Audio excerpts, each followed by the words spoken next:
l'organisation constitue l'ingénierie, elle définit la programmation et la planification des stages en fonction de la progression des enseignements théoriques.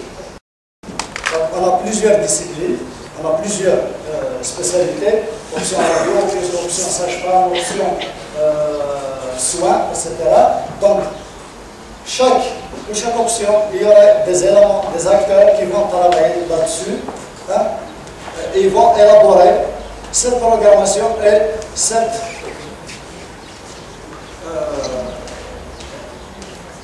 ce plan-là d'élaboration du stage. La deuxième image, c'est qu'une fois qu'on a élaboré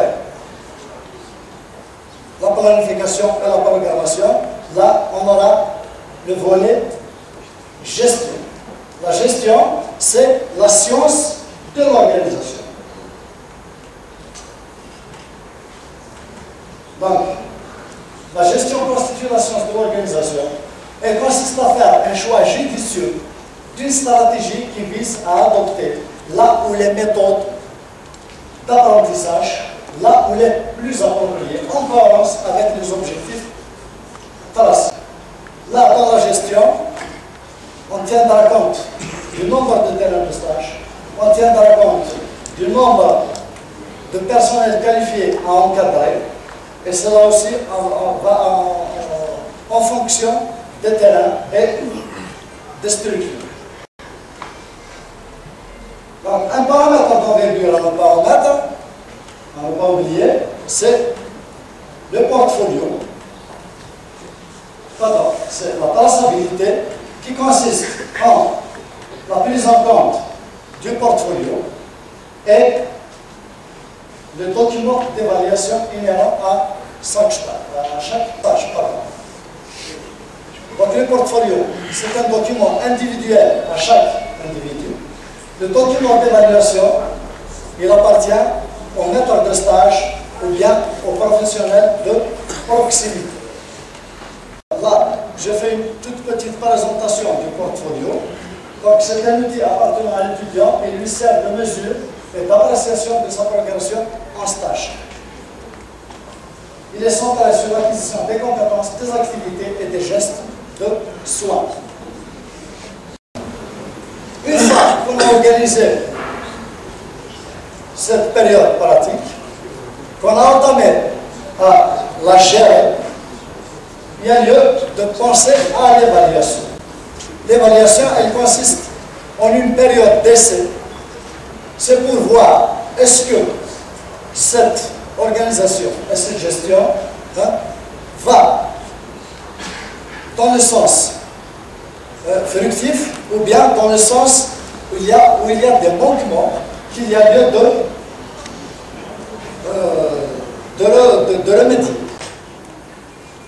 Donc il est défini par des procédures et de mise en œuvre par l'évaluateur désigné à cet effet en toute objectivité.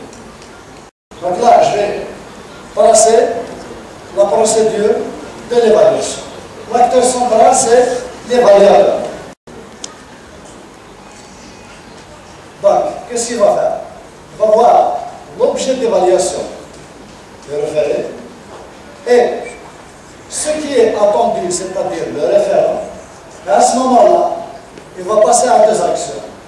Donc, vérifier, observer et recueillir, enfin, inventorier, retirer les critères significatifs, et il va faire la comparaison. Là, on a un référent, et on a la réalité du terrain, et on va faire une sorte de mesure. Cette comparaison aboutira à un jugement, à une décision, dans le sens positif. On va apprécier et donner une appréciation et en même temps vérifier s'il n'y a pas de manquement. S'il y a manquement, c'est à revoir cette méthode d'organisation et de gestion des stages. Dans la conclusion, je dirais que la formation pratique est une phase incontournable, voire inéluctable de la formation professionnelle. Cette dernière est sujet de l'application des enseignements théoriques dans le domaine pratique. L'organisation et la gestion du stage sont complémentaires. Au fait, qui dit gestion, dit aussi organisation. Et qui dit organisation, dit aussi gestion. Donc là, cette organisation, juste fait venir une gestion fiable. Et une bonne gestion, elle émane d'une bonne organisation. L'évaluation est définie comme outil de contrôle. Elle vise à appréhender le déroulement des stages et mettre au clair les points forts et ses points faibles. Souhaitons pour cela qu'il puisse advenir un outil de consensus à même d'harmoniser cette évaluation. Et je vous remercie pour votre attention.